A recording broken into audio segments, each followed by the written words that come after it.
మామిడికాయ పప్పు చేద్దామని ఇక్కడైతే కందిపప్పు అయితే వేపుతున్నానండి. చిక్కుడుకాయ ఫ్రై కోసమని కళాయి పెట్టేసుకుని నూనె వేసుకుని చిక్కుడుకాయలు అయితే వేసేసుకున్నాను. ఇక్కడ అన్నం పప్పు అయితే కుక్కర్ పెట్టేసుకున్నా.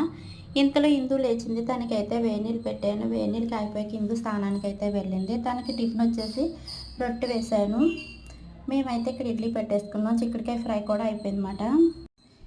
ఇంకా మామిడికాయ పప్పులోకి పోపు పెట్టేసి ఇలాగా మామిడికాయ ముక్కలు కూడా వేసి ఉడికించేసుకున్నాను. ఇలా ఉడికిన తర్వాత ఇందులో ఒక గ్లాస్ వాటర్ పోసేసుకొని ఉడికించుకున్న కందిపప్పును అయితే ఇందులో వేసేసుకున్నాను. మామిడికాయ పప్పు కూడా ఇంకా రెడీ అయిపోయింది.